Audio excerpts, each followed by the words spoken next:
Welcome back.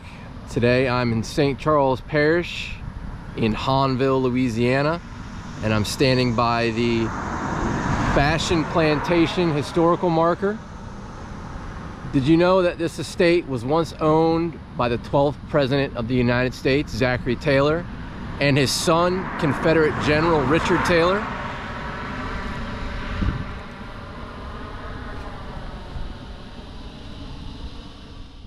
Meet one of America's most compelling and conflicted dynasties, Zachary Talyor, the 12th President of the United States, and his son, Confederate General Richard Talyor.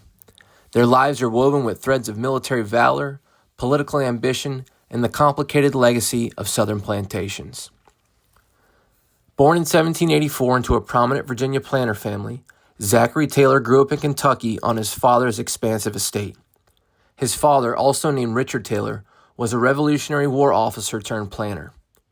By 1800, the family's Springfield plantation had grown to include dozens of enslaved workers.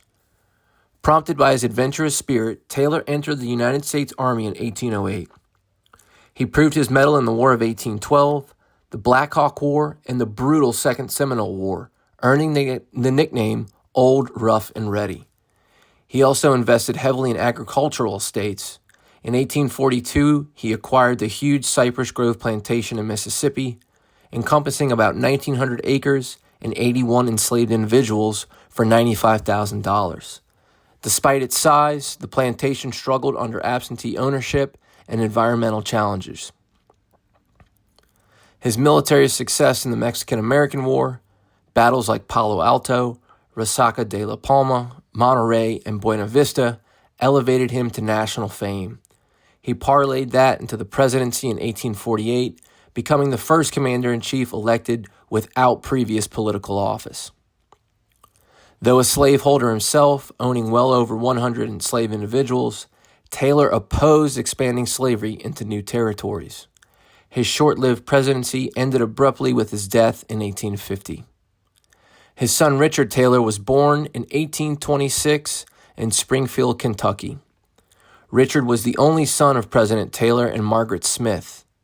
After graduating from Yale in 1845, where he was a member of Skull and Bones, he briefly served as his father's aide during the Mexican-American War. With his father's support, he acquired the sprawling Fashion Plantation in Louisiana in 1850, a sugar estate he would expand and manage. Under his ownership, the plantation's enslaved labor force ballooned to around 200, ranking him Louisiana's wealthiest. Politically, Talyor served in the Louisiana State Senate from 1855 to 1861. Though initially a cooperationist and mild unionist, he eventually aligned with the Confederacy. When the Civil War erupted, Talyor commanded the 9th Louisiana Infantry, taking part in major campaigns like Bull Run, the Shenandoah Valley battles under Stonewall Jackson, and later defended Louisiana in the Trans-Mississippi Theater, successfully thwarting the Union's Red River Campaign. Tragically, plantation life could not shield him from wartime suffering. In 1862, Union forces burned Fashion Plantation to the ground. He lost his estate, and in a cruel twist of fate, 2 of his sons perished from scarlet fever as war refugees. In 1865, Talyor briefly commanded remnants of the Army of Tennessee before surrendering and returning to post-war civilian life. He published memoirs of his wartime experiences and died in New York City in 1879.